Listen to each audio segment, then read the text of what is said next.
Carlos Oliveira aqui. Hoje eu inicio uma série de vídeos sobre técnicas de treino mental. E uma das mais eficazes são aquelas que utilizam a respiração, chamadas de técnicas respiratórias ou pranayamas, tá? Que é o controle do prana, que é a energia vital. Energia vital é o oxigênio. O oxigênio é um dos elementos que a gente mais precisa no nosso corpo e ele é fundamental para quebra de nutrientes e fornecimento de energia para as células de todo o corpo, músculos. Então, se você quer aumentar a performance, aumentar a capacidade mental, aumentar a energia, vitalidade, saúde, você precisa aprender a respirar corretamente. Isso que eu vou ensinar nesse vídeo de hoje, beleza? Então, a primeira coisa que você tem que fazer é aprender a forma correta de respirar, que é simples, mas a maioria das pessoas não sabe. Então, às vezes a pessoa quer se tornar um campeão numa modalidade esportiva, quer correr 20 km, quer correr 42 km, quer nadar 5 km e não sabe respirar adequadamente, tá? A respiração tem que ser necessariamente nasal, tá? Nunca se utiliza a respiração bucal. A respiração bucal traz um monte de prejuízos à saúde, assim como alguns perigos, né, de doenças, porque a gente não tem estrutura necessária para filtragem do ar. Já as narinas, a gente tem primeiramente os pelos nasais, que servem para filtrar toda aquela camada, aquelas partículas mais grossas, né? Por exemplo, a poluição, partículas de outras, poeira, de outras sujeiras. Nós temos também o muco nasal e os cílios, onde é uma superfície, né, na cavidade nasal que ela capta ali a poeira, bactérias, vírus, e através do movimento elas jogam para fora. E o que cria aquela meleca, o ranho que você precisa limpar. Na cavidade nasal, quando a gente inspira, o que acontece? É liberado o óxido nítrico. Esse óxido nítrico acompanha o ar que a gente inspirou, o oxigênio, até os pulmões, os alvéolos, onde vai entrar na corrente sanguínea por difusão. Quando ele entra juntamente com o oxigênio, ele facilita o carregamento desse oxigênio e facilita a entrada desse oxigênio nas células do corpo, tá? Então é muito fundamental esse ponto, porque se eu respiro pela boca eu não tenho isso, então consequentemente eu tenho menor absorção de oxigênio também. Então o processo de entrada do ar é narinas, traqueia, brônquios, bronquíolos, alvéolos pulmonares, enchendo toda a capacidade do pulmão. E aí que entra a parte da técnica respiratória.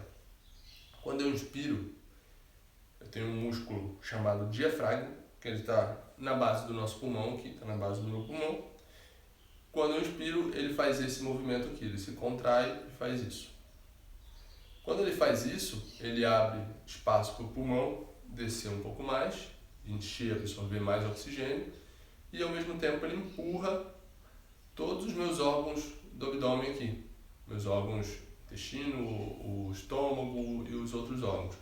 Quando ele faz isso, meus órgãos têm que necessariamente se acomodar e eles empurram o meu abdômen para fora levemente, tá? Não estou falando de expandir o abdômen muito, não. O abdômen tem que ficar sempre firme, mas na inspiração ele tem que necessariamente projetar um pouco para fora. Para quê? Para ter essa acomodação e entrar mais oxigênio no pulmão.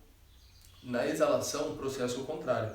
Então, quando o meu diafragma está assim, na exalação ele faz esse movimento e empurra, diminui a cavidade necessária ali para o pulmão e cria uma pressão para o ar sair, aquele ar mais rico em CO2, tá? Saturado, que por difusão saiu do sangue venoso e foi para o pulmão para ser liberado para o ar. Ok? Então, a respiração correta é abdominal, sempre, abdominal diafragmática. Então, entra o ar, meu abdômen vai para fora. Solta o ar na exalação, meu abdômen vai para dentro, necessariamente. Então, perceba por alguns instantes como você está respirando. Provavelmente você está respirando dessa maneira aqui.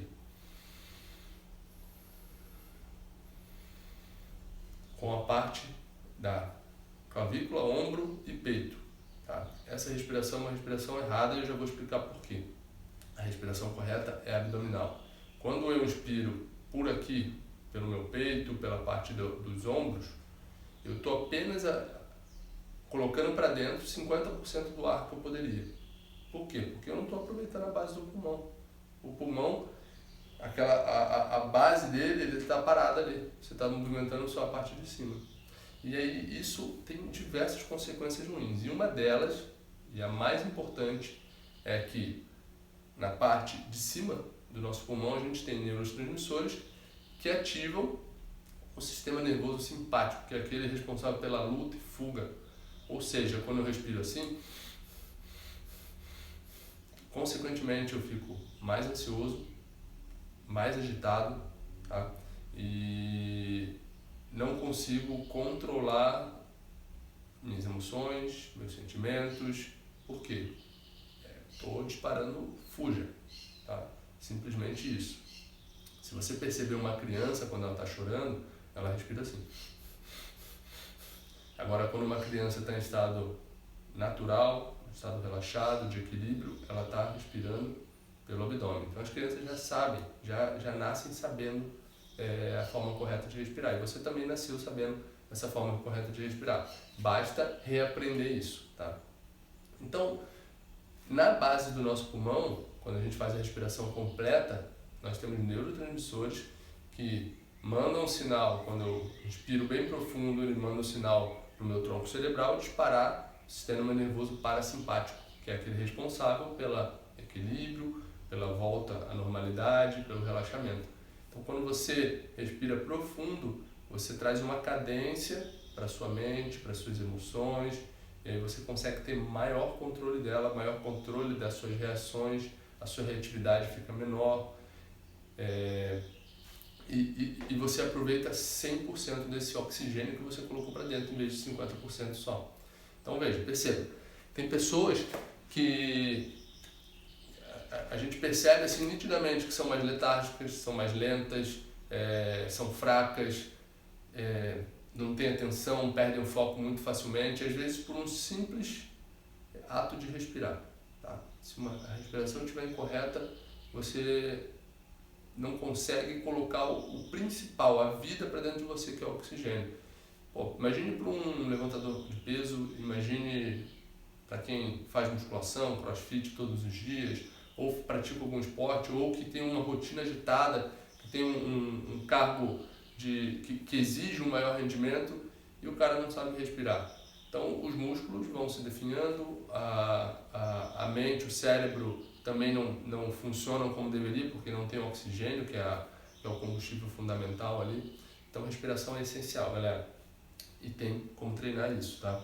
Então a primeira técnica que eu vou te mostrar para vocês hoje é a respiração abdominal, ou a Dama Pranayama também conhecido, tá?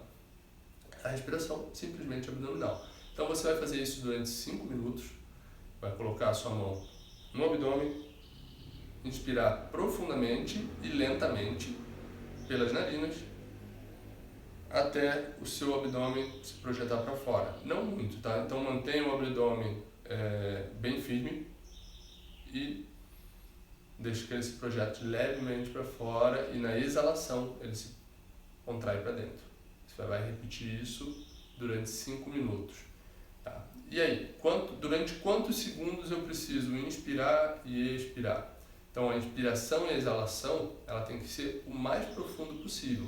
Só que tem um determinado momento, quando você inicia isso, é difícil durar mais do que 3 segundos uma inspiração e mais do que 3 segundos uma exalação. Mas é treinável, como tudo no nosso corpo. Então eu inspiro contando 1001, 1002, 1003 e exalo contando 1001, 1002, 1003. Beleza? Conforme o tempo, você vai aumentando esse tempo de inspiração e exalação. Vai colocar para 4 segundos, para 5 segundos e 6 segundos. O ideal, numa respiração natural do dia a dia, é 6 segundos de inspiração, 6 segundos de exalação. Beleza? E aí pode aumentar isso, né? 20 segundos, 30 segundos, 40 segundos, aí quanto você conseguir. Quanto mais essa capacidade, mais você desenvolve essa capacidade pulmonar, mais você desenvolve também o controle do seu sistema nervoso, o controle daquilo que antes era inconsciente, mas você está ali, né, assumindo aquele controle e a direção dele. Então eu consigo ter mais discernimento, mais foco, prestar atenção nas minhas emoções, senti-las na hora que é para sentir e tomar a decisão correta. O segundo exercício é a respiração completa. Aí você vai colocar uma parte a mais nessa respiração. Primeiro vai ser o abdômen, para fora na inspiração, as costelas se abrem e o peito sobe. Na exalação vai fazer o inverso, o peito desce, costelas se fecham e o abdômen vai lá para trás. Então fazer isso de manhã, por exemplo, cara, isso te dá uma energia para o seu dia inteiro. Então isso é muito bom. Então inspira, abdômen para fora, costelas se abrem, peito sobe. Tenta fazer isso em 3, 4 segundos e vai aumentando conforme você vai praticando. Então 1, 2, 3, 4, inspirando e solta em 1, 2, 3, 4. Conta sempre 1001, 1002, 1003, 1004 para dar o tempo do segundo certinho. A próxima respiração, a próxima técnica é a respiração quadrada ou Chaturanga Pranayama, que é uma respiração com 4 lados iguais. O que significa isso? Bom, naturalmente na respiração a gente tem algumas pausas entre a inspiração e a exalação e entre a exalação e a inspiração novamente. Tá? Essas pausas se chama apneia. Então, apneia com ar após a inspiração e apneia sem ar depois da exalação. Então, vai funcionar assim. Você vai respirar a respiração baixa, o abdominal, vai inspirar contando 1, 2, 3. Inspirou em 3 segundos, você vai segurar com o pulmão cheio de ar em 3 segundos. 1, 2, 3. Vai soltar o ar em 1, 2, 3, levar o abdômen lá para trás e vai segurar sem ar nenhum dos pulmões, contando 1, 2, 3. Então, 4 lados iguais, respiração quadrada lá, beleza? Essa respiração, a parte mais difícil dela é a transição entre a apneia sem ar para a inspiração novamente. Porque quando você soltou o ar na exalação, você soltou todo o CO2 que estava no seu pulmão, ele está vazio agora, você não colocou oxigênio para dentro, mas o seu sangue continua, o sangue venoso continua liberando CO2 para o pulmão. E aí essa concentração de CO2 vai aumentar aqui no seu pulmão. Quando isso aumenta, começa teu cérebro a falar, respira, respira, respira. Não porque você está sem oxigênio, porque teu sangue arterial, teu corpo está rico em oxigênio, você fez o exercício de respiração antes. Só que para tua mente simplesmente aumentou a concentração, que vai guiar a respiração é a concentração de CO2. Aumentou a concentração de CO2 no pulmão, tem que respirar, respira, respira. E aí que entra o seu controle mental, controlar esse anseio da sua mente por respirar. E você mantém a calma, e aí você começa a perceber que você, mantendo a calma para algo que, teoricamente, para uma mente, que o principal objetivo é a autopreservação, você mantendo o controle nisso, você controla diversos outros aspectos da sua vida. E aí, então, você consegue controlar a sua mente. Entenderam a sacada da técnica? Então, soltei o ar, segurei, aumentou a concentração de CO2, o cérebro vai gritar para respirar, você mesmo assim mantém, e na transição da apneia sem ar para a inspiração novamente, você vai, em vez de tomar um ar desesperado, né, para respirar, que é isso que só seu cérebro vai falar para você vai fazer o seguinte, você vai continuar o ciclo inspirando lentamente, depois segurando o ar, repetindo a exalação, repetindo a apneia sem ar, 10 vezes essa repetição. Então, o ciclo todo da respiração quadrada você vai fazer 10 vezes. Então é isso. Espero que tenham gostado do vídeo. Eu vou deixar esse vídeo no Instagram e no canal do YouTube também. Pratiquem. Qualquer dúvida, bota nos comentários aí se você conseguiu ou não, qual foi a sua dificuldade, qual foi o seu tempo. Então, quanto mais a gente treinar, mais a gente fortalecer essa capacidade pulmonar, melhora a saúde, melhora o desenvolvimento, melhora a performance, principalmente. Tá? Então, respirar é essencial, galera. Valeu!